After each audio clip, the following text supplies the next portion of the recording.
एक घने जंगल में एक पेड़ पर एक तोता टुनटुन रहता था। टुनटुन के छोटे छोटे बच्चे थे जो कि घोंसले में ही रहते थे। एक दिन टुनटुन अपने बच्चों के लिए खाना लेने जाता है। तभी वहां पर एक काला नाग आ जाता है। काल नाग का शरीर तो शैतान का और पूंछ सांप की होती है। इस पेड़ पर तो कई सारे घोंसले हैं, जरूर कुछ खाने को मिलेगा। ऐसा कहकर काल नाग उस पेड़ पर चढ़ जाता है और टुनटुन के घोंसले के पास जाकर बोलता है, इतने प्यारे तोते के बच्चे, मजा आ जाएगा इन्हें खाकर, इनका नरम नरम मांस। आज तो पार्टी है मेरी। तभी एक बच्चा कालनाग को देखकर बोलता है, ए नाग, यहाँ से भाग जाओ, नहीं तो मेरे पापा टुनटुन आकर तुम्हें मारेंगे। तेरा बाप मारेगा मुझे। वो तोता है तोता, इस जंगल में मेरा राज है। ऐसा कहकर कालनाग टुनटुन के सारे बच्चों को मारकर खा जाता है और वहां से चला जाता है। रात में टुनटुन तोता बच्चों के लिए खाना लेकर आता है, लेकिन अपने बच्चों को न पाकर दुखी हो जाता है और रोने लगता है। मेरे बच्चे कहाँ गए? कोई तो बताओ, अभी तो वो उड़ भी नहीं सकते थे। तभी वहाँ एक कौवा आता है और टुनटुन तोते को बोलता है, रो मत टुनटुन, भगवान तेरे बच्चों की आत्मा को शांति दे। हमारे जंगल में एक काल नाग आ गया है, उसी ने तेरे बच्चों को मारा है।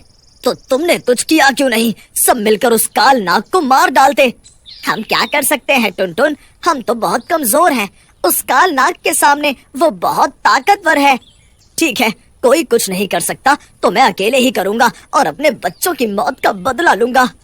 ऐसा कहकर टुनटुन वहां से उड़कर चला जाता है।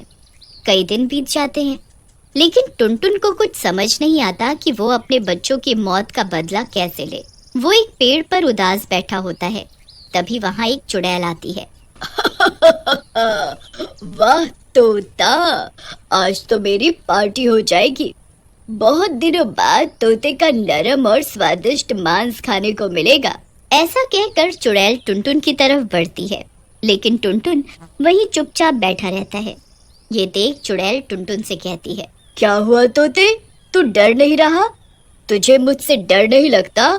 मैं तो तुझे मारकर खाना चाहती हूँ।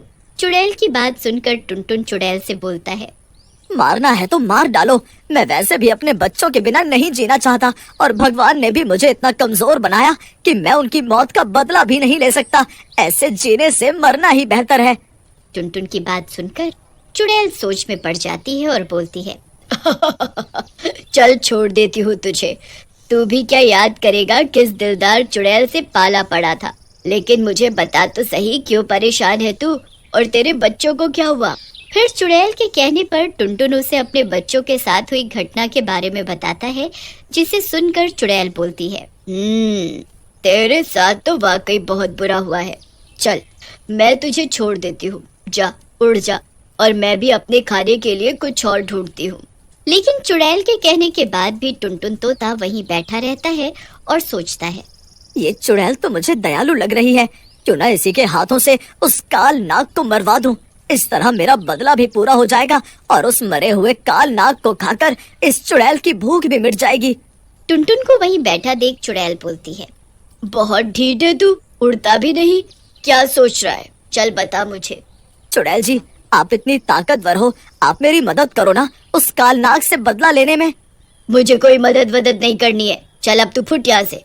मुझे पहले से ही बहुत भूख लगी है और मूड खराब है, चल जा यहाँ से। चुड़ैल को ऐसे देख टुनटुन रोता हुआ वहां से चला जाता है। लेकिन चुड़ैल को अपने व्यवहार पर बहुत दुख होता है और वो टुनटुन को ढूंढने लगती है।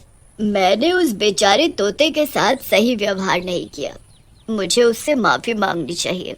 उधर टुनटुन एक पेड़ पर सो रहा होता है। तभी वहां कालनाग आ जाता है और टुनटुन को देखकर बोलता है, एक और तोता, लगता है इस जंगल में तोते बहुत हैं, मजा आ जाएगा इस तोते को खाकर। कितना मोटा ताजा है ये। कालनाग सोते हुए टुनटुन के पास पहुंच जाता है और जोर से फुफकारता है। कालनाग की फुफकार सुनकर टुनटुन उठ जाता है। उठ गया तोते तू। आज मैं खाऊंगा तुझे, तेरा नरम नरम मांस। ऐसा कहकर कालनाग अपने विशाल मुंह को टुनटुन की तरफ बढ़ाता है, लेकिन तभी वहां चुड़ैल आ जाती है और उसका मुंह पकड़ लेती है। दुष्ट कालनाग, मेरे होते हुए तू टुनटुन को कुछ नहीं कर सकता। चुड़ैल कालनाग को उठाकर पेड़ से नीचे फेंक देती है। चुड़ैल जी, आपका शुक्रिया, आपने मेरी जान बचा ली, नहीं तो ये काल नाग मेरी जान ले लेता। तुम भागो यहाँ से, ये कोई आम सांप नहीं है, ये कालनाग है, शैतानी सांप, इससे तो मैं भी नहीं लड़ सकती। तुम भागो यहाँ से। टुनटुन वहाँ से उड़ जाता है। उधर कालनाग गुस्से में उठता है और वो गुस्से से आग उगलने लगता है। चुड़ैल, तूने इस तोते को बचाकर मुझसे दुश्मनी मोल ले ली है। अब मैं पहले तुझे मारूंगा, फिर इस छोटे से तोते को। कालनाग अपने मुंह से आग के लपटे निकालता है और चुड़ैल की ओर फेंकता है। चुड़ैल बुरी तरह झुलस जाती है।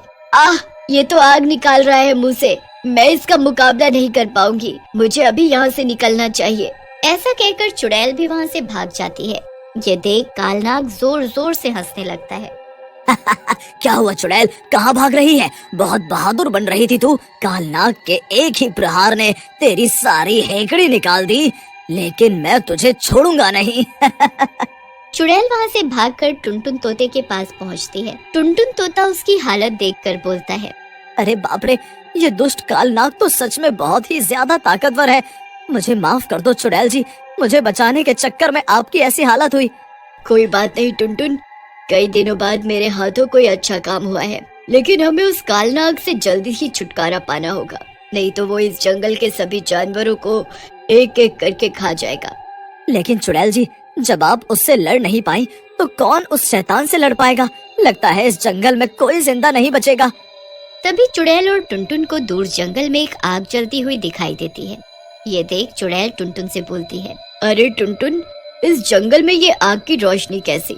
हमें वहाँ चलकर देखना चाहिए। फिर टुनटुन और चुड़ैल उस आग वाली जगह पर पहुँच जाते हैं। वहाँ एक साधु बाबा हवन कर रहे होते हैं। उनके पास ही एक पवित्र त्रिशूल रखा होता है। लगता है अब हमें उस दुष्ट कालनाग से छुटकारा मिल जाएगा। ये बाबा हमारी मदद करेंगे। बाबा तो साक्षात अवतार जैसे दिख रहे हैं। फिर टुनटुन और चुड़ैल उनके बगल में बैठकर उनके हवन पूरा होने का इंतजार करने लगते हैं। बाबा हवन पूरा करने के बाद उन दोनों से पूछते हैं, अरे एक चुड़ैल और एक तोता साथ में, लगता है कोई गंभीर बात है, बताओ क्या हुआ? फिर टुनटुन साधु बाबा को सारी बात बताता है, जिसे सुनकर साधु बाबा बोलते हैं, बच्चों, वो कोई साधारण नाग नहीं है, वो काल नाग है जिससे शैतान भी डरते हैं। वो बहुत ताकतवर है। फिर बाबा, उसका कोई उपाय नहीं है क्या? क्या वो इस जंगल में रह रहे सभी जानवरों को मार डालेगा क्या? क्या हम उससे कभी नहीं जीत पाएंगे? मैंने ऐसा कब कहा कि हम उससे कभी नहीं जीत सकते? उससे जीतना कठिन है, असंभव नहीं। उधर जंगल में जलती हुई आग को देखकर कालनाग भी वहाँ आ जाता है और चुड़ैल और टुनटुन को साधु के साथ देखकर बोलता है, तुम दोनों, लगता है अपने साथ तुम इस बुढ़े को भी मरवाओगे। चलो कोई बात नहीं, मैं भी कई दिनों बाद इंसानी मांस खाऊंगा। ऐसा कहकर कालनाग साधु और टुनटुन को पकड़ लेता है। साधु बाबा चुड़ैल से बोलते हैं, बेटा, वो हवन कुंड के पास पड़ा हुआ त्रिशूल इसके माथे पर मार दो, ये मर जाएगा। साधु की बात सुनते ही चुड़ैल त्रिशूल उठाकर कालनाग के माथे पर मार देती है। कालनाग त्रिशूल के लगते ही जलने लगता है और कुछ ही देर में जलकर भस्म हो जाता है। फिर चुड़ैल और टुनटुन वहां से चले जाते हैं।